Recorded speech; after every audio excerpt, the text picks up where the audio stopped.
Welcome back to another episode of Just Gay Stuff. I'm Lauren. And I'm Jess. Now, today is beautiful in sunny Queensland here. It is. It's quite warm for a winter's day. It is quite warm. Surprisingly, we've had a few cold days lately. Very chilly. But today is about to get even more beautiful. It's going to warm up in here. It is going to warm up here. We might get a little bit spicy. Ooh, yes. I love a bit of spice. Because we have another special guest. We do have another fabulous guest. We do, and they are an incredible businessman who was listed as a 40 under 40 winner. 40 under 40. Entrepreneur in 2023. A wonderful gender illusionist who you may have seen on Australia's Got Talent. As the wonderful Kara Zmatiq. Now, I'm ashamed. It took me a long time to get the flow of that. You can be a bit slow sometimes. I am. Though, I'm can't a little you? bit slow. Please welcome to the pod, Braeden Rhys. Hi, Braeden. Hi, Jess and Lauren. Thank you for having me. And yes, you were right. It's the 40 under 40. I am under 40, although I feel so much older on the inside. Don't we all? My partner always says you're as old as the man that you feel or the woman that you're feeling. And for me and him, we feel each other because we're both men and that's our relationship. And, luckily for me, I'm the youngest in this relationship. You probably hate that about this podcast, but, rub it in. But he's my age because he's the one feeling me. Yeah, well, that's it. But then you're feeling older, aren't you? Yeah, my favourite. Oh my God, I love it already. But no, you're right. It's 40 under 40 Entrepreneur of the Year. It was such an incredible experience last year to win that award. I'm up for another award this year for the Marketing Agency of the Year. So we're up for another award. Wow, congratulations. That's pretty cool. I'm glad that you led with that because we're going to talk about all these things that you've achieved so far in a very short life so far because 40 under 40, you're not 40 yet, but that's still very young. No, I'm only 33 this year. Oh, wow. We're the same age. Oh, there we go. See, you are. We're young. Yes, absolutely. Well, Lauren's younger than me and I'm feeling her, so that's even better. Yeah. Love that. Let's start this off by rewinding all the way back to the beginning for you. Yeah, fab. What do you want to know? Well, let's start at the beginning. How old were you when you started to feel like maybe you were gay? First thing that came to my mind, so let's start at the beginning. I went straight into Sound of Music. Yeah, I do that all the time. I was like, that's a very good place to start, just not. Look, I was that kid at primary school that didn't know why he had lots of friends that were girls. I wasn't into sport, I was very arty, and so I led with that. And, lo and behold, once I got to high school, I kind of thought, I'm still not into this sport shit. So I'm going to keep doing the art stuff because that's me. And I struggled with that all the way through, I think, to year 10. And then the penny kind of dropped by that point. But I, at the same time, was in trying to not jump around too much, but parents love me no matter what. So I want to make sure I get that out of the way first because that's a big point to my coming out journey because I know there's a lot of people out there in the queer community that just don't have that. They don't have parents that don't judge because of their sexuality or their gender or whatever it might be. And so I'm fortunate to have parents that are very accepting and open and love me no matter what. So I want to lead with that in case I forget to say it later. So my coming out story really started where I didn't know where to place myself in my identity because I was in the religious community. So to go to the high school I went to, my parents wanted the best education for me and I went to a private religious Christian Anglican come what may high school in Campbelltown called Broughton Anglican College. And to get into that school, I had to get a letter from the minister at church. So I thought, well, I'll do this. So I was part of the church community before I got into high school and mum took me to church because I wanted to go to this school and she wanted me to go by myself. So she went with me and mum was very active in the church world as well prior to me wanting to go to this school, but hadn't been up until that point when I'm like, I want to go to school with all the duckies swimming in the pond and it's green and it's pretty.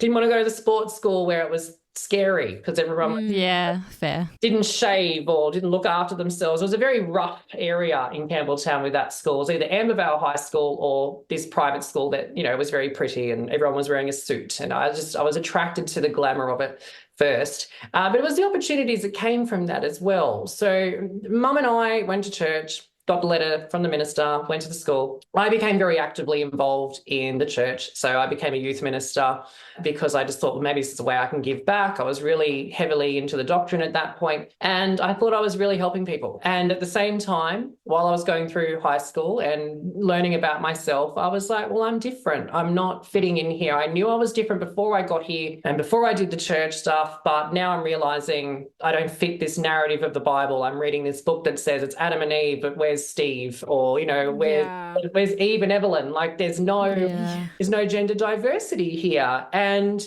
it was confronting because I had little kids coming up to me going, where is the girl in my story? Where's the boy in my story for me? And it was confronting because the church was telling me I had to deny this part of myself because it was the devil controlling me and saying, if I pray hard enough, I'll pray the gay away, which is essentially what the church was telling me to do. And it was a challenging time because I had young people questioning themselves and I didn't want to hurt them and say to them, God doesn't love you because you're a gay or a lesbian or you don't know what you are and it's Adam and Eve. And if you don't fit that narrative, I'm sorry, God doesn't love you. We were always taught in church that God loves you no matter what. And that's kind of the way that the Anglican church and faith goes. But unfortunately, when I decided to confront the church and go, look, this is me. This pray the gay away stuff is not working for me. It's so inauthentic. It's not who I am. And you're trying to make me something I'm not. And these kids are trusting me with very sensitive information about themselves. And I'm telling them that God loves them no matter what. But you're telling me I have to deny myself to do God's work. And I couldn't grasp that narrative of helping all these people and still holding myself back from being my most authentic self. So I left the church and went, well, where do I go now? Prefacing the fact that my parents love me no matter what. I came out to them. Yeah. Well, my coming out story is a bit weird. Once I left the church sort of stuff and my parents were like, what's going on? I had a bit of a mental breakdown and I decided I would run off to this boy's house. Mum and Dad went to bed. I said, I'll take the rubbish out. And so I took the rubbish out and jumped in a taxi, didn't I? And went to this guy's house with my suitcase, my bag for school and my uniform. Then we, did some things. It got hot and spicy and heavy at his house. He snuck me in and then he took the doorknob off his door so his mum couldn't get in because she didn't know that I was there. So it was one of those sort of like completely hush-hush situations. Wow. And then he drove me to school. But I went to school with a hickey on my neck and a scarf that wasn't authorized by the school to be worn. And so when the uniform Gestapo came around, they were like, you can't wear that. That's not part of uniform. Took it off and they're like, oh, what's this on your neck? And I'm like, oh, it's a rash from a tree. Poison ivy. That's a good excuse. Ivy. I'm like, oh, I've got a rash. I must have touched something and maybe I'm allergic to something. They're like, get to the office. I went to the office. Meanwhile, my parents had rung the school. Meanwhile, your parents are like, wow, he took the rubbish really far away. Yeah. Where the hell is our son? And so they had rung the school and they were like, where's our child? In a panic because I wasn't answering my phone because I was embarrassed about the whole thing. Like I had never done anything like that before, ever. And so that happened. They came to the school, picked me up, had to go home with them. And the option there was to kind of sit there and hash it out with them. It's like, why did you run away? Mum saw the thing on my neck and she's like, okay, he's done something sexually. And so the option was to come out. And surprisingly, they took it well. Mum said to me and my dad said to me as well, we loved you before you were gay. Why would that change now? You never had to run away. You didn't have to hide this. But I think as someone that came from the church community where I was told to hide it so much, and then it's not so much the family unit because they're so accepting, it's the outside world. And I think as individuals in the queer community, we tend to get swept away in what everybody else thinks about it. Mm-hmm. Yep. And we're just like, oh, well, look, we have to make everybody else happy. But we always forget, hang on, it starts with us. We have to be happy. And RuPaul always says, how the hell can you love anyone else if you don't love yourself? And that sort of mantra is really true. And I'm not overly a fan of RuPaul, but I do love that statement about authenticity. You need to love and own yourself and be unique to yourself. You can't always let all this other stuff come in from everywhere else making you something you're not. And so my coming out story is a bit dynamic in that regard. But then once I knew my parents were by my side with it all, I was like, oh, shit, okay, I could have come out ages ago. I didn't have to run away or do these things. Like I was fortunate to have family like that. And then I fell into the gay scene a bit more. I'm like, well, I turned 18 by that point. I'm going to go and party at Oxford Street. So I went to Arc and Stonewall and met drag queens and DJs and started getting an idea of what my tribe was. Because at that point, I didn't really know, because I went from the church, family unit, really supportive, left the church, identity crisis. Well, who the hell is Braeden outside of home? And so, yeah, the gay scene was a whirlwind from that point forward. But yeah, I always say to people, if I could snort it, lick it, fuck it, or anything else, insert here, I did it. And that's kind of how I landed at what I am and what I do today. That's the road to self-discovery though, isn't it? It is. And, and it's paved with heaps of, trauma and lived experiences. Like, I'm no stranger to having a drug addiction. And not that I have one now, but I did. I fell into party drugs when I was very young and said yes to everything because it was so exciting and it was glitter and confetti. I'd be the first one to put my hand up and say, I bought the CD and the T-shirt and the hat at Stonewall when they used to sell all those DJ albums. I was like, oh, I've got to have the Passions album that was done by DJ Dan Murphy at that point in time. And I did buy the T-shirt. I went to the bathroom, changed the shirt, and I had the Stonewall emblem. I spoke to the manager and got my little VIP members card. Like, I fully subscribed to the gay scene, but survived it. So, I've seen the good, the bad, the ugly of it. You have to have those experiences to really work out who you are, I think. Yeah. And we fall into that because gay culture isn't injected into our growing up. So when we do turn 18 and we have all this opportunity, we suddenly feel the need to take everything from 0 to 200 just to be able to say we've experienced what this feels like. Exactly. We now know how are we going to try and discover, as you said, your tribe. Yeah. And a lot of the times that's where you find those people is at the clubs, in the scene, because they're living it and they're doing it. It's not as simple as, especially growing up in the 90s and even people before us, it's not as simple as finding your tribe at school and just hanging with all the queer kids, because that didn't happen back then. I wish that was a thing. I wish they had a gay club at school where you'd be like, I know. I try, but it's really challenging. I think it's a lot more accepting now. Things have changed. Yeah. I remember that high school I went to, myself and one other person were openly gay by that point, because we had the school was very confronting because I went and saw a counsellor. My high school made me go and see a shrink. And I have respect for people in all different professions, but how this school went about it wasn't fun. I had to go and see a counsellor because it was the devil, gay, this is not right. And so every roll call when they did Bible, I had to go and talk to the shrink. So, by that point, word got out about my sexuality to the point where I openly at a school assembly came up and said, well, to address everyone in the room, yes, I am gay. And yes, I'm proud about this. Like, fuck yes. I took my ground at that point towards the last 2 years of schooling, because I got sick of, I think, people and the school, very much guilty of doing it as well, taking advantage of everything I did, because I was an art student, I was drama, I was music. So I was involved in all these creative extracurricular stuff, and the school used me as their show pony,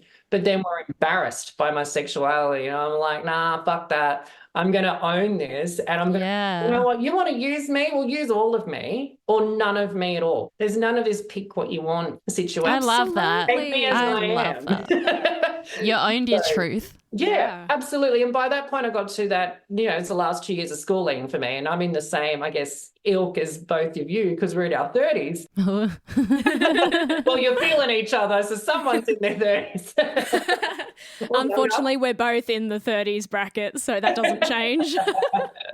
But, at that point, I had those 2 years to really self-reflect and focus on who I was and who I wanted to be. And I started really embracing my own identity and going, well, you know what? If you're not my person, you're not my person. I'm not going to change myself for you. And that has made me very strong. And I'm very cutthroat in my relationships with family that haven't accepted me. And then sadly, on dad's side of the family, there's quite a lot of them where I've just gone, well, if you're not going to love me like my parents love me for me, then I don't have space for you in my life, because I only want to surround myself with positive people. Yeah. So, and that can be really confronting to kind of go down the line of like, okay, well, this is who I am. This is my truth. And you got family going, well, we don't like this. So it's like, well, that's who I am. As tricky as what it can be, you need to really think about the relationships you allow in your life, because those projected insecurities from family or friends or people you work with or whatever, you can't let that shit in, because once you let that in, it starts to erode at you and you start changing and you start to do stupid shit like I did when I went down the drug route. It was fun and exciting at the time, but I'm paying for it now. If you think about it this way, kids, if you're listening, if you're 16, 17, you're thinking, oh, I'm going to go to the gay scene and have some party pills and whatever, just remember, when you're in your 30s, you're going to have to go and get yourself a gastroenterologist, maybe someone to do with your liver and your heart and a few other things. And these are all expenses that you don't want to have because you made stupid life choices in that development phase. Parties are fun, but just remember, don't go too hard on it or hard at all. Don't touch it at all. You can still immerse yourself safely. Yeah, you can immerse yourself safely. You can have a few cocktails and not add anything to it. Yeah. But, stuff that comes and haunts you later. And I'm like, oh, I had a lot of fun, but I'm paying for it now. Like, how many times do I need to go and see a GP for a blood test because of silly mistakes I made? But again, I've learned from them. And now I'm just like, word of caution to young people in the queer scene, don't overdo it. Well, that's important that you're able to be that voice to just give that caution and be kind of an idol and inspiration for the younger people in the queer community. Well, you can advocate for like partying safe. I remember going to schoolies and there was all these things about like party safe, but no one talks about that in terms of the queer community and in terms of queer culture. So that's just another step of education that we're missing out on here. ACON does push this, and they push, sexual health and, understanding, using a rubber, no glove, no love, as we used to call it. Oh, that's a good one. If there's no glove, no love, but there's not enough education around what happens beyond that point. Like, what if we're in a state of mind where we forget to put the glove on? Yeah. No one really talks about this issue. And it's interesting because a lot of young people open themselves up to experimenting and exploring, and it's okay to do this, but there's not enough information about what happens, because what we forget is in the moment we're having lots of fun and we're doing amazing stuff, and maybe, touch wood, we haven't gotten sick from our silly mistakes we've made or choices we've made because we've been really lucky. Some people don't make it that lucky. Some people do get lifelong diseases as a result of poor choices or accidents, or just not thinking before they acted because they were doing something else that was really fun at the time. And then other people take it too far and, go with us. And so I've seen both sides of it, and I've had friends go through both of those scenarios I've just given, and it's been really confronting to see and to know that I had scathed through that part of my life very by chance. I say by luck, really. Like, I did a lot of times, I was wearing no glove and I was having lots of love.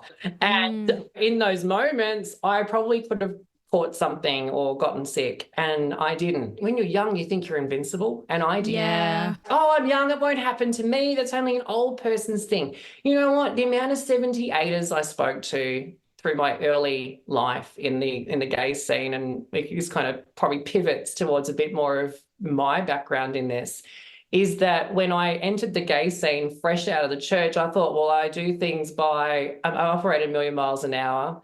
I have high functioning autism, so I just like to go for gold and go really quickly at things, go hard or go home. And so I gravitated towards the adult industry as a gay guy, and I became a sex worker. And surprisingly, a lot of my clients that I met and the people I met were older gentlemen, and they had so much lived experience. And the stories that they shared with me, I'm like, oh my God, like, young people take this for granted. You paved the way for us to be able to walk down the street holding hands and being able to celebrate our love and our identity, and to be free and without judgment to some capacity, but not as much as what there was for the 78ers, as an example. And I learned a lot through those stories that they shared with me. And it gives me a lot of self-reflection at that point in time, that when I was traversing through my gender and my identity and becoming who I am today, I always reflect on those conversations, and I'm like, just remember that there was someone before that went through a lot worse,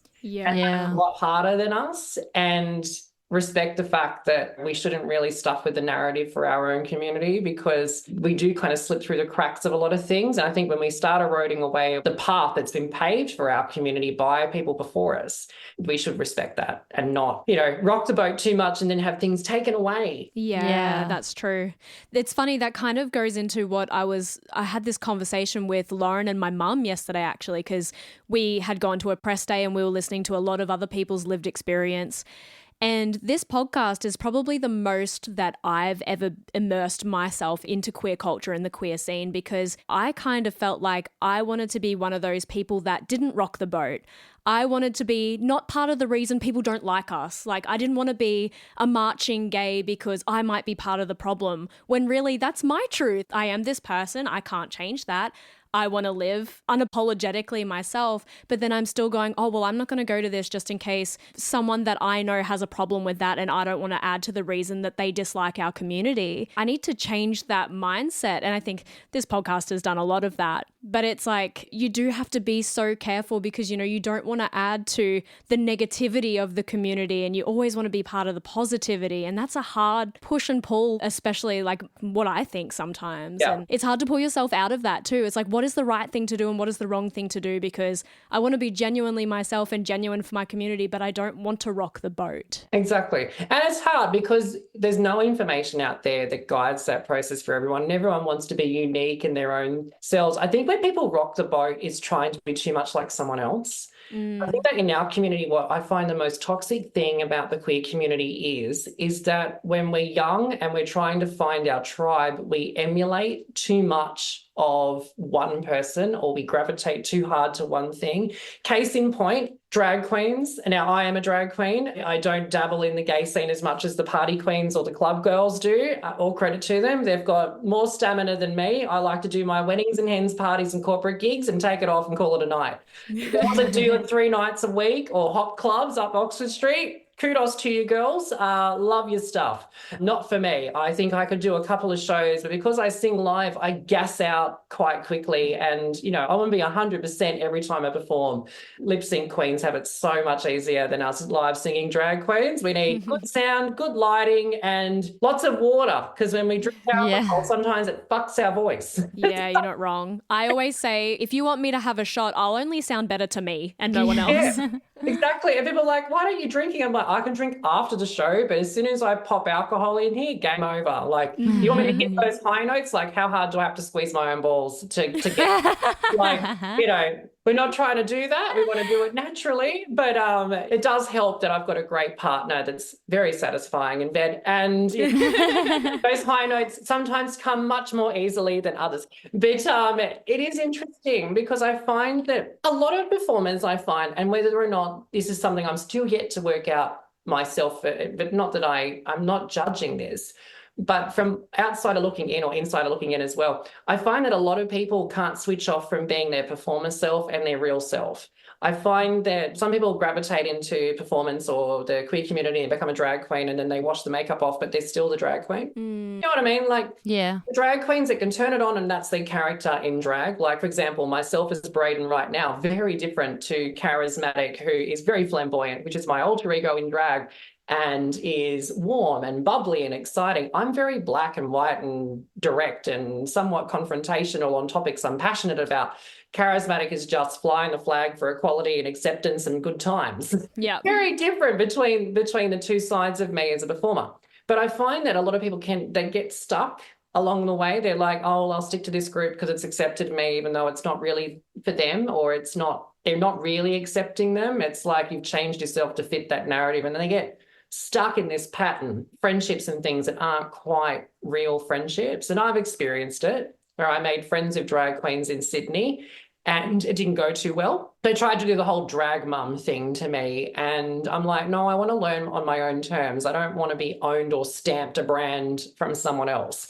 And they didn't take kindly to that. And so we kind of fell apart, and I lost gigs at venues because I didn't want to be controlled, or in my mind, I didn't want to be part of a pyramid scheme as a performer. Yeah. I'm like, hang on, I don't want to suck a queen or fuck a queen to get a gig at a club. That's selling myself short. If I can't get the gig on my own merit, I'm not about to lower my standards to get a gig that's not even going to pay the bills, because by the time I'm been paid, I probably drunk that much alcohol after the show or had dinner or whatever, or paid my way home. That $300 they paid me at that club, gone. Yeah.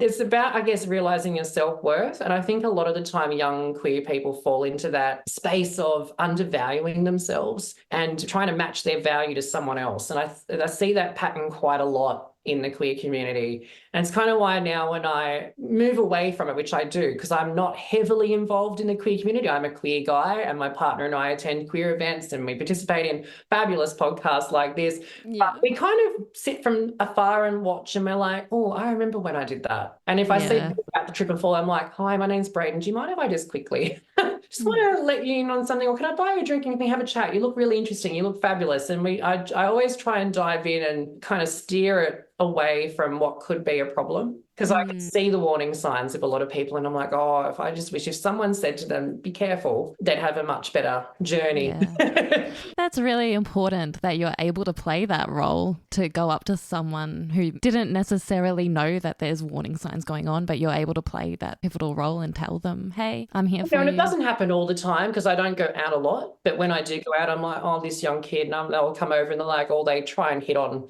my partner and I, and I'm like, we know where we stand with our relationship, and we're like, oh, we'll fluff up to that. I'm like, oh, we've still got it. We don't act on it, but it's like, oh, we get chatting to them and I'm like, oh, okay, we were there, we know this space, and have you thought about this and you thought about that, and are you using a glove? Yeah. You know your limits. Yeah. Do you think that comes from this sense of instant acceptance? Because people think that I've discovered that I'm queer and I fit under this umbrella, so anyone under this umbrella I will feel safe with, when that's not necessarily the truth? Yeah, I think because once we identify as gay, we just fit under this flag and we just assume, oh, well, everyone, like when you go to Mardi Gras, for example, and even though 90% of the audience at Mardi Gras is straight, people have this ideal view in an ideal world that everyone in the queer community, if you say you're gay, they're like, oh, another gay person, let's have a coffee. It's not instant friendship. It's not instant friendship. And it's sad that it isn't like that in any community group, any minority group of any sort. But I still feel, and like you said, I'm pretty much on the same page with you, that I think that when we go, I'm gay, I've got my home flag now. It's not the Australian flag, it's the gay flag. Everyone in this world is going to, accept me. It's going to be lollipops and unicorns and rainbows. And it really isn't. And I think there's that false perception that we fall under and fall into at a young age when we're trying to dabble our way through, that we just think we can trust everybody. But unfortunately, there are a lot of people, and few and far between. You will have good experiences and bad experiences, but people are on very different journeys, not the same journey as you. So I think it's always good to reflect and go, hang on, these are people doing their own lives in their own way. And sometimes it may not be the same as ours. And while we all might be part of the LGBTQI plus 1, 2, 3 alphabet, whatever else they choose to add on the end of it, all the colours of the rainbow, we're all very different. And I think that that's where people get lost. I picked a tribe that was completely left of centre, I think. I chose a minority and a minority. I chose sex workers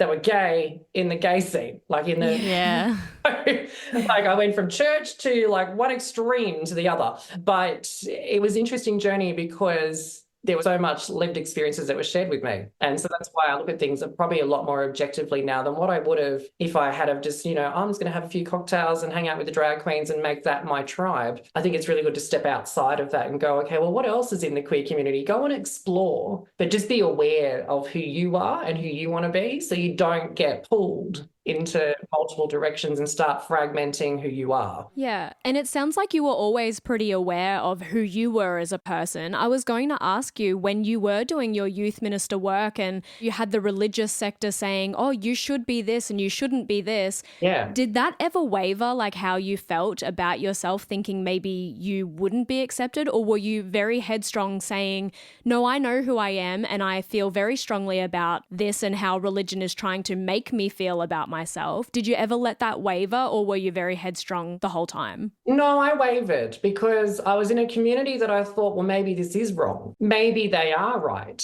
I'm doing God's work and apparently that's a good thing to do. And if I keep praying hard enough and I keep doing this work for the ministry and helping people find truth and life and all of this fabulous stuff that the Bible says, as you can probably tell from how I'm saying this, I'm very sarcastic about it these days because I find a lot of grey area areas in that book, and I'm just like, oh, it just doesn't lend itself to all of society. There's so many gaps in there now that I can reflect on from lived experience, and I'm like, how did I not pick up on it before? Like when I read it now, I'm like, but there's so many gaps where other people don't fit into this narrative. And if he loves everyone, he should love everybody equally, because there's equality now. We're looking at this as a topic. And if equality is a thing and we're loved no matter what, then why can't everybody be loved and accepted equally? So there's that part of me that's like, well, if the church is going to judge me, am I wrong? Am I the problem? But then the strong part of me and the willpower in me, because I had really supportive parents that weren't overly religious, but they were part of the religious journey with me. The part that I think cracked that false sense of security in the church for me was the fact that I had family outside the church that didn't judge me, but then the church was judging me. And I was like, well, there has to be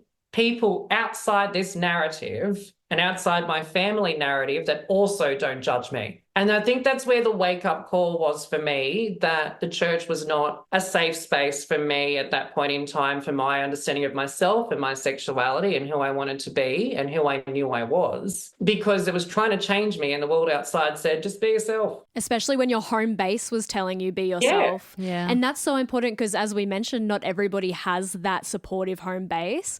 So for Exactly. you to have had that influence where you were living at that time as a kid, you knew that something was wrong here. Like you were being told two different things, one by one sector that you knew loved you no matter what, and one by you were like hoping that, you know, they're trying to spread love, but is it correct? Yeah. Yeah. So that was very polarizing. It was very confronting because at home I was loved no matter what. And my family that support me today, which is mostly my mum's side of the family, and this is where it's kind of a bit shady, but, you know, it's true. Mum's side of family, love me, support me no matter what. Dad and mum together, fabulous. Dad's family kind of all fell to the wayside because unfortunately my dad's sister said at my mum's birthday that she couldn't accept me for being gay in front of the whole family at her birthday party. At my mum said, I want you to do drag. Turn up to my birthday in drag. Sing a few songs because I love this part of you and I love that you love performing and I'd love to have you perform. So I performed at her birthday and That's so all special. relatives were there. And it was a special moment to share with the family. And my dad's sister decided that was not okay or appropriate and said quite a few hurtful words behind the scenes that I didn't catch up on because I was performing for everyone, thinking there'd be no drama. And then my grandmother on my mum's side heard it and she said, I just think you should know this is what's being said behind me. And I don't know if you know that they think that way about you and my partner at the time that were also a performer and we're performing together. And so I asked my aunt, did you say these things? And she said, yes, I think what you're doing is disgusting. I think that this is degrading to women. I'm just thinking this is an art form. It's just performance. It's just costume. You go to Cirque du Soleil, they're all wearing a costume. Like go to a circus show or cabaret. They don't wear it 24 hours. This is a costume and I'm performing and I'm still your nephew. You can either accept me for me or get out. And that was a conversation I had with my auntie in my parents' house and she decided to leave. So I haven't spoken to her since. And that was an interesting moment. It was like, okay, it doesn't matter whether it's friends or family or colleagues, like I said earlier. Sometimes you got to let people go. And if they're not there to champion you for you, then you maybe need to look for a new group of people. In the queer community, we call it our chosen families. And it's very true. I had my mum and dad who are amazing, all of mum's family, amazing. Well, there's three people I could honestly say on dad's side of the family. My grandfather, love him so much. When my grandmother on my dad's side passed away, he's the only one I came out to beyond, like she passed away before this altercation with my dad's sister. And I came out to him before that birthday party and he didn't say a thing. He was like, I used to work in the cop shop in Sydney. He goes, I've seen it all. I was head of police. I've seen dealers and drag queens and gay people and you're still my grandson. And so it was interesting because when I came out to him and then that birthday party situation happened thereafter, he was there and he had a go at his own daughter, like about it. He's like, how can you say that to my grandson? Like you've been part of his life. When his parents went to work, you babysat. Like you've been around his life. It's not like she wasn't involved. The only people that I could honestly say, apart from my grandfather, who I love and who asked about all my drag stuff and asked about my partner and me and my partner go and see him and God love him. I do have a soft spot for him because he's the only family member that really accepted me for me on that side of the family, aside from my own father. And then my aunt and uncle on that side, but not Dad's sister, Jill and Graham. So Jill, Graham and Ron, they're my three amazing people on Dad's side of the family. And then my dad, Glenn, and my mum, Lynn, and then all of the relatives on Mum's side of the family. I don't want to name them all, but Janine and Shannon and Vicky, my grandmother. Shout outs. Yeah. Shout outs my grandmother, Vicky, who died of cancer, but she supported my drag career quite a lot with op shopping. So she'd go to the op shops on the weekend and buy all the jewelry and costume. Go, I found this fabulous ring or this jewelry I want for Kara Zmatiq. And then before she passed, she offered to get me something. She said, I want something that I can get you that you will remember me for. I just want to get all the grandkids something. And so the decision was made, which is why Kara Zmatiq has the coloured wig that she has, then the colour I stick to as a drag queen, she bought the wig. So my grandmother, before she passed, bought the pink and blue purpley hued wig, which is actually very hard to find online.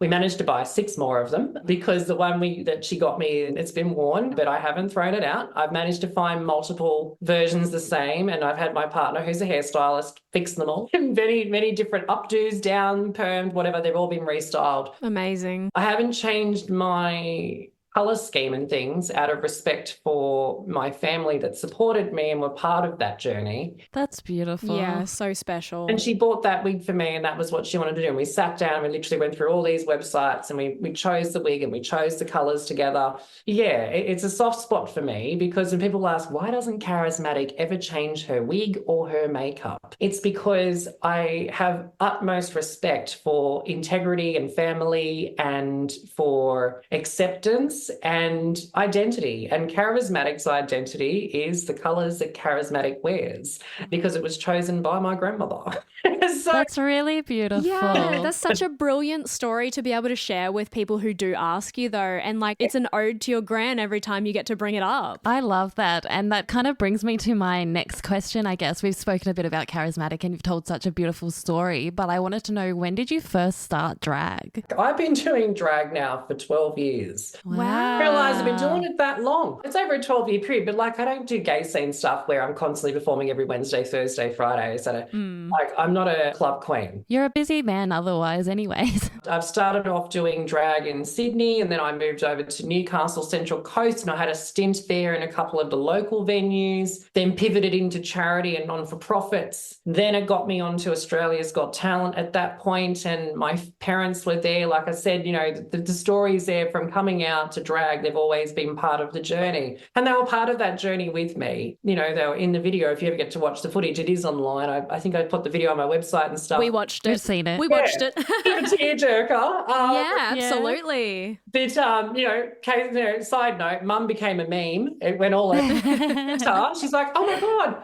I'm trending. I'm like, what? You don't even know what that word means. And she's like, I'm a meme. Because like, everyone was showing a picture of her where she was crying and clapping in the audience, and it had the quote "adorbs" written over. Mum's living.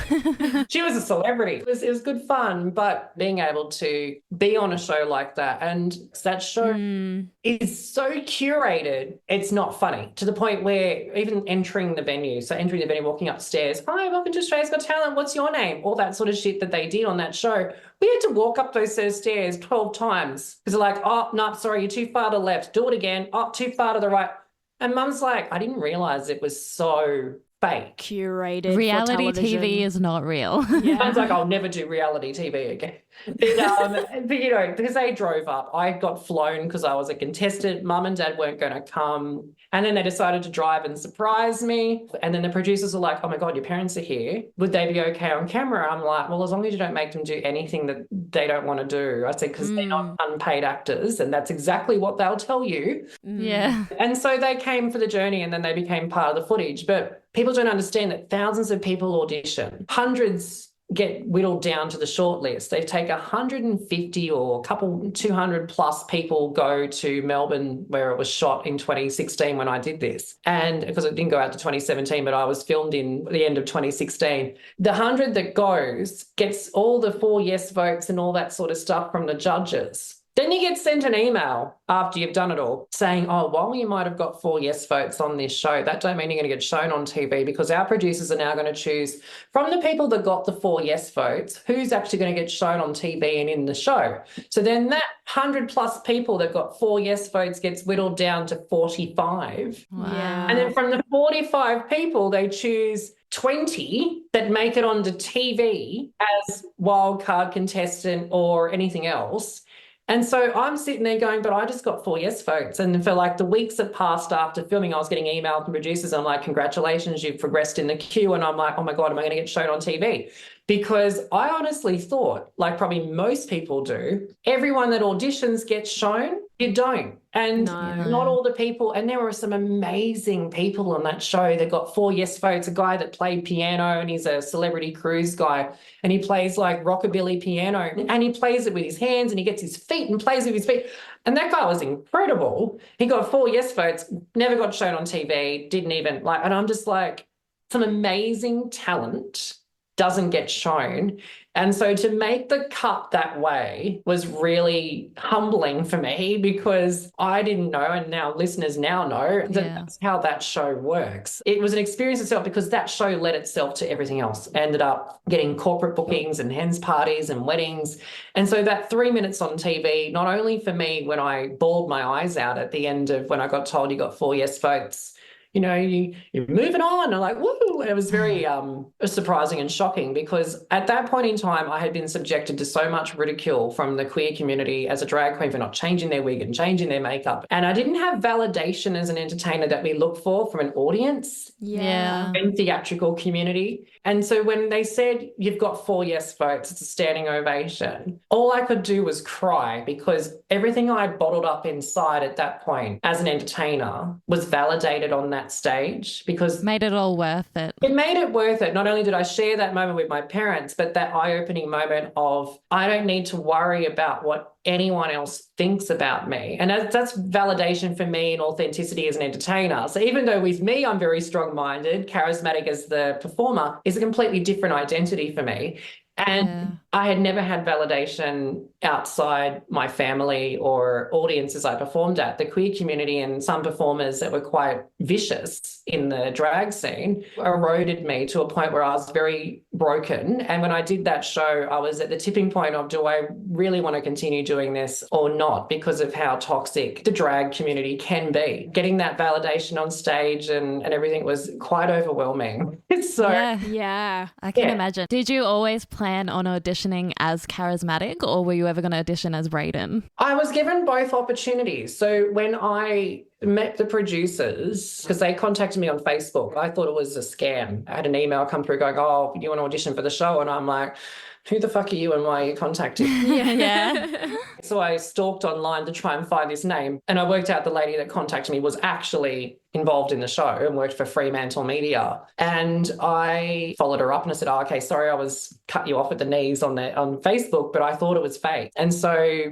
she said, well, we want you on as drag, but you sing. Do you want to do it as a boy or drag? I said, well, drag is something that I'm doing as a performer that I really love, and it's a creative outlet. And I think that would be very different to showcase this to Australia. Because for me, at that point in time, I had family that supported me no matter what, mum and dad and mum's family and the key people on dad's side of the fence.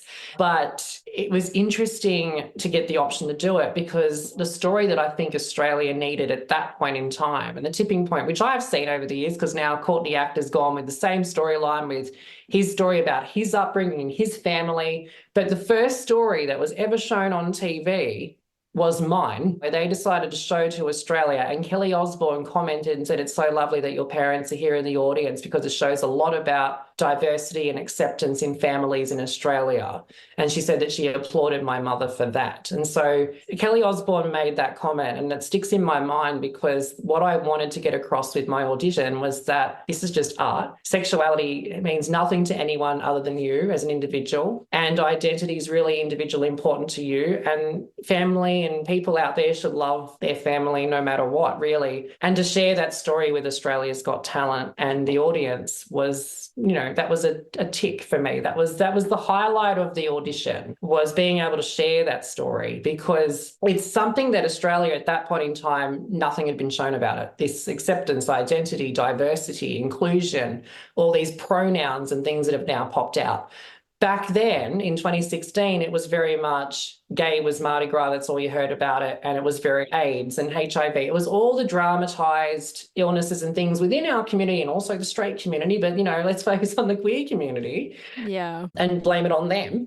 It's our fault. Yeah. But it's interesting to be able to share that story on that show and have that aired. That was humbling, and I just felt like it paved a way for our community to have the confidence to be able to hopefully have those conversations with their parents or their family without fear of judgment or persecution or anything like that, because my parents were a part of that process. And I think that story being shared with Australia started the conversation. We were probably all having that conversation behind the scenes, but no one had fully shoved it in people's face on national television and said, it's okay. Mum and dad can love you no matter what. They can be part of your creative journey as a queer individual. It's okay to be queer, I think, is the storyline that we shared on that show. Being queer doesn't stop love from your family or the people that support or champion you. And I think that had a lot of power. Yeah, definitely. Yeah. As a performer, I just want to touch on one thing that you said as well, was that validation that you got from being on the show.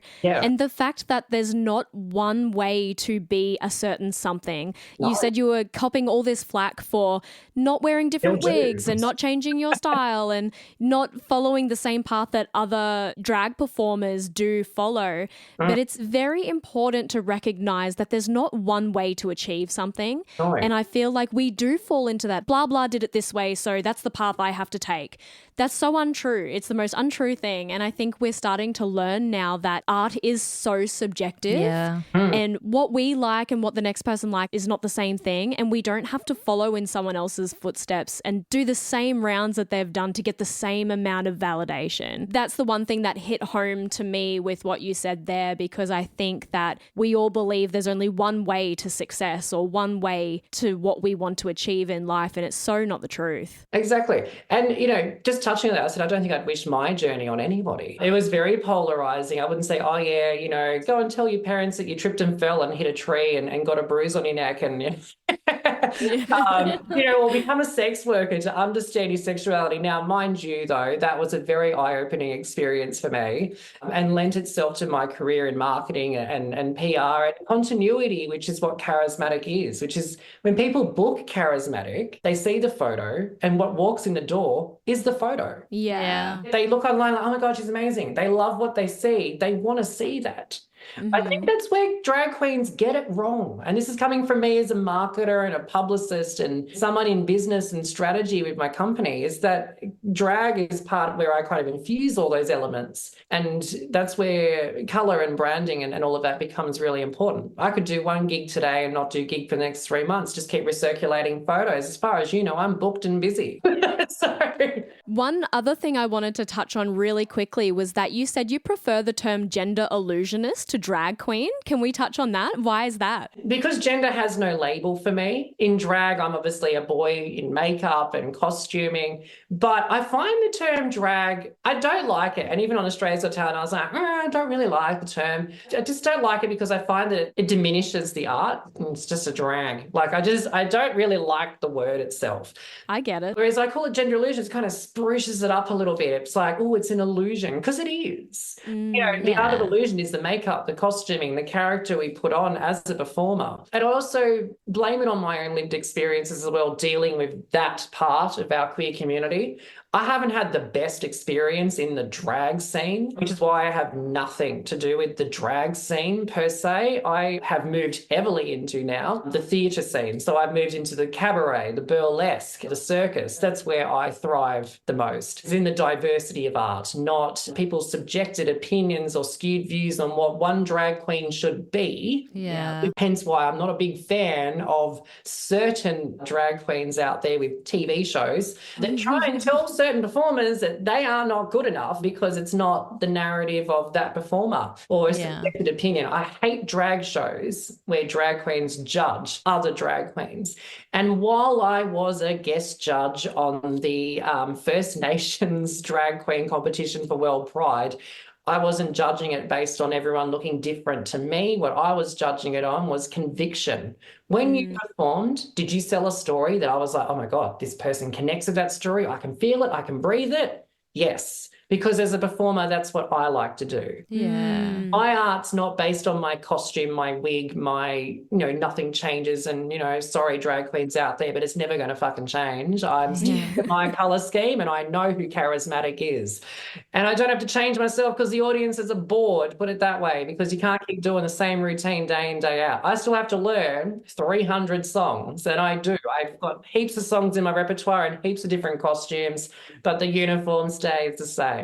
And the golden word you said then was connection. Yeah. Building that connection, because you're not going to get anywhere if you don't have a connection with your audience or with the people that you're trying to have this amazing experience with. If you're not personable and if you're not relatable and you're not selling that connection, you've got nothing really. And art is not a one size fits all. Absolutely not. No. And that's the problem in the drag scene. And that's the problem where I see a lot of it fall into. It's that they try and go, oh, well, I must do it this way. I have to have a blonde wig. I've got to do crass stuff. I have to have a name that's named after an accessory or a bag. I chose the name Kara Zmatiq because I'd won so many awards as a male performer where I was called Kara Zmatiq Vocalist of the Year. But I didn't want to have the word spelt the same way, which is why a lot of people struggle to understand. They're like, what the hell is that? No, don't worry about that. It's just Lauren. It was just Lauren. me. You're not alone. You're not alone. It took me way I had longer. to register the domain name getaqueen.com because no one knows how to spell my drag name. So, I thought I was smart when I came up with it, but people are like, Kara Zmatiq. Oh, I get it now.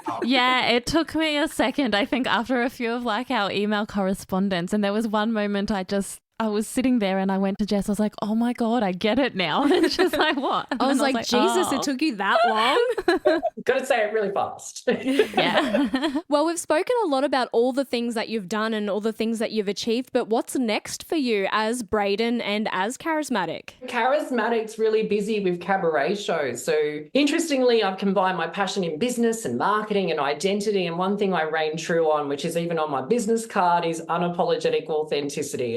It's the big part. Love it. Of me. It's all about fuck what the world thinks, challenge the status quo, be your most authentic self, and the right people will come to you. It's not about trying to be a people pleaser and satisfy everyone, because then you're not happy in yourself. Oh, fuck, I love that. Yeah. Everything of my business and my brand and everything I engrave into everything I've created as an artist and as a business person is about just be you. Be true to you, and you'll be able to attract the right success, the right customers, the right people, the right community, the right tribe, your chosen family. It all falls into line when you are you. For Braeden, at the moment, I'm studying law. Wow. Just to add more things. Add one more piece of paper, just one more. Yeah. The idea here is to go into commercial law because I come from a marketing PR world. And then my passion will be working with people that are victims of crime and people that have gone through similar situations to me within the queer community and outside the queer community, especially youth that have gone through trauma or identity as an issue or fallen into things that have steered them off course to their own success story and their own life path. I'd love to help them in that legal process. So that's something that I'm really passionate about and probably will do philanthropically or, by way of pro bono if it ends up not being where the money is, but it's where my heart is. Alongside that, obviously, marketing and PR reigns true through everything that I do, which is helping businesses to be their unapologetic selves and translate who they are as owners of businesses into their brand and their products and their services. And that's something I'm still doing. So over the 6 years, I've created, one, two, I'm looking at the business card. It's 5 or 6. So I've got another brand coming, but I haven't announced it. That's cool.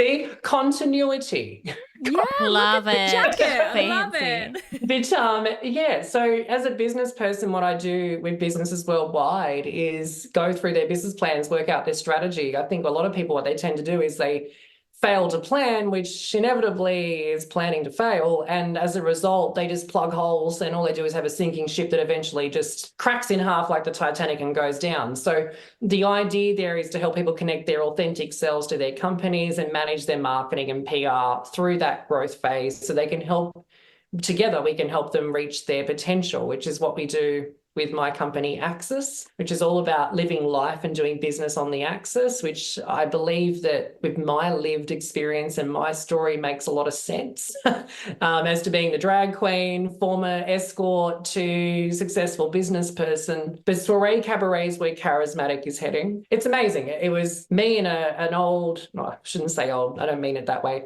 I mean, like a friend from the past that's still part of my life today who is a theatre lover by heart and musician. And I met her in Newcastle. Her name's Narelle. And we started soiree together in Newcastle. It's where Kara Zmatiq, I guess, career took off in the mainstream just before Australia's Got Talent really pushed it.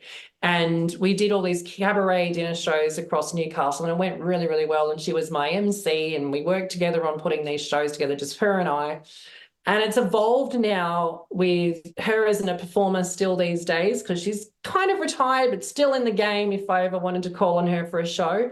But she's left the business to me in some capacity here where now I handle multiple entertainers across Australia as an entertainment. Wow. And I put all these fabulous performers into corporate events and weddings and hens parties. I work with restaurants and cafes and bars and nightclubs, trying to bring diversity into businesses. So again, it's very still much what I'm passionate about. We've got cabaret shows in Bundanoon at a pub hotel that's never seen a drag queen up until the Mardi Gras event we did this year. And I performed at their Mardi Gras event and now they want to do more of it.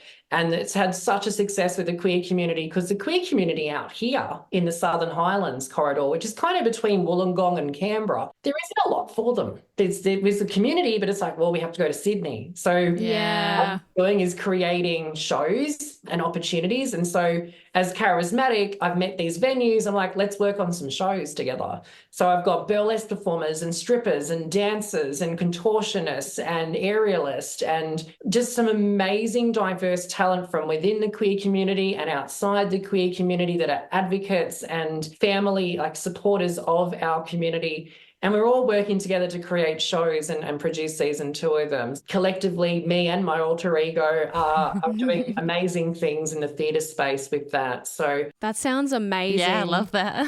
like I said before, I was a drag queen in a drag scene that didn't love me or support me, and it challenged me a lot. And now I want to showcase to performers that there is an environment they can go to where being different and unique is okay. I'm not going to judge you for it. I'm going to work with you on that and create amazing experiences together to hopefully showcase to our audiences that it's okay to be you. Yeah. Kind of what the whole narrative is for soiree and what Kara Zmatiq's all about. I've got a 4K event I'm doing. The 4K Foundation's all about youth. And it's a sad organisation, but it's about youth that get displaced from family, whether they're not they're, neurodivergent or not gender the parents wanted and all this sort of stuff. That stuff still goes on today. But to be part of that event and raise money for an organisation that is supporting youth that are going through that challenging time of acceptance and identity. And again, we try to fit in as humans, but the best thing to do is stand out. But at that point in our lives, it can be a bit tricky. That's what that organisation's helping these kids do, find a place, find their feet, be themselves. And to be part of that event as a performer and to be an ambassador for that will be amazing. So it's nice to know that heteronormative or outside the queer community events are bringing me in to champion these elements of life, because we are there. The rainbow's going nowhere. Yeah. Our tribe still is there, and it's good to champion that. So, yeah, Kara Zmatiq, like I said, as a drag performer, I'm very heavily involved in non-for-profit events and private functions and weddings, which I love, celebrating love. And when I hear them do their vows and then I either crash the wedding because that's what I've been booked to do, or I turn up at the reception and shock all the guests that have never seen a drag queen in their life. I did an event in Bulli, And I walked in, it was just a bunch of truckies sitting down, like with their legs spread open. And I'm like, you've never seen a drag queen in your life or would have ever gone to a gay bar. And I've powered through and I've come in singing Like a Virgin by Madonna. In sequin, in a really short sequin dress. And they're just, their mouths hit the floor. And this lady was holding a baby and I sat on her husband's lap and he's like, I'm married. And I'm like, well, it's a threesome. So, like, I love having fun with people and pushing the envelope on what is okay, because it's about having fun. It's about celebrating diversity. And it's a performance, like you've said. It's not you as Braeden saying, hey guys, this is a threesome. Here's my number. Yeah. You're there to entertain and it sounds like you do an amazing job. So kudos to you and good luck with everything that's coming up. You sound like you're doing amazing things for everybody. Not just don't get involved in the drama and the politics. I think that's probably the short version. I like to sit from a distance and go, well, I'll make my own decision. And if I think my decision or my voice needs to be heard on topics that are being skipped or issues that need to be addressed, then I say something. But the politics and the he said, she said, and the the toxicity of stuff, I'm like, man, I just don't have time for that. I'm busy with all this other shit. I've got to And you are. You are busy. And my partner's amazing. And if he could jump in, if he was home, he'd jump in and go, hi. Shout out. Shout out to Patty, good old Patrick. The one thing I want people to take away on connection, identity, and relationships is that lead with your heart and integrity, because that's what people gravitate to. That's what people love about you. So many times in the queer community, we can get lost by the smoke and mirrors and we think that what we see in front of us is all that matters. It's on the inside that matters the most. And if you can understand that and connect with that, that is where success comes from. And if you can amplify what's on the inside out, that's when people come towards you. That's where you get your connections from. It's where your family, your tribe and everything resonates. It's not the vapid vein stuff within our queer community that we should be focusing on. It's the heart that matters.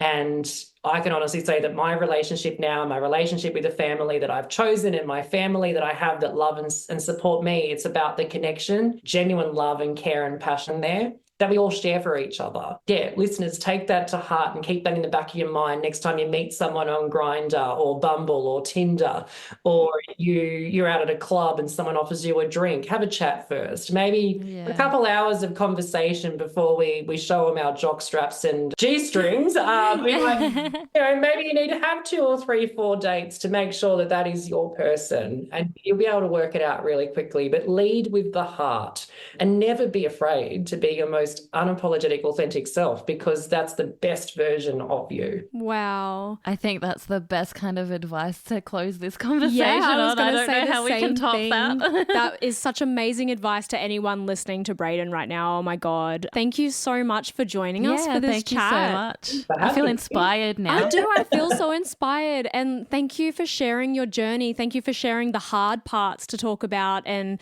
the shady parts to talk about and then ending on that beautiful advice, because it is important that we can stay so genuinely unapologetically ourselves, and to be as successful as you are and for people to hear that's how you got there, that's what's important. Yeah. It's not the awards, it's not the accolades, it's nothing about that. It's literally leading with the heart and the real connections you have who also gravitate to you by being your authentic self. Don't try and copy everybody else, just be you. The perfect way to end off. Yeah, I think so. Thank you so much for joining us, Braeden. We wish you nothing but the best for the future, and we'll put all of your socials in the episode so people can follow Kara Zmatiq. And hopefully we'll be able to catch one of those cabaret shows that you do. Yeah. Would love to have you there dancing and singing along. Whenever you're around, or if you come and see a show, let me know, make yourselves known. Open invitation for you to come to any of the shows that come up. I'll make sure there's tickets set aside if there's ever a show on or a cabaret show. Just let me know you want to come and you can come as my VIPs. Oh, that's so special. Thank you. Thank you so much again, Braeden. Thank you for having me. No worries. And we'll keep up to date with you with everything that's going on for you. Me too. I'll be shouting you out all over my network as well. Awesome. Thank you so much. Have a wonderful afternoon. You too. Bye. Bye. Wow, for anyone who has listened to Braeden's episode with us today, I hope that you've really taken away his message, especially about the furthest you're going to get in this lifetime is just by being yourself and being that unapologetic version of you. And that it's okay for you to create your own safe space and cut people out when they're not being part of that safe space. You can be you and have people celebrate you. Yeah. This has been another fabulous episode, a long one, but a fabulous one. It has been. And, you know, I love that we get to speak to so many amazing people and hear their stories. And I know personally, and I know for you as well, like we never take for granted the fact that we get to do this. Not at all. I hope everyone has just enjoyed our journey doing this as well as listening to everyone else's journeys that have been on. Yeah. So with that, until next time, stay gay, motherfuckers. Yeah. I'm talking about, you're talking about, we're talking about just gay stuff. Thanks for joining us on another episode of Just Gay Stuff.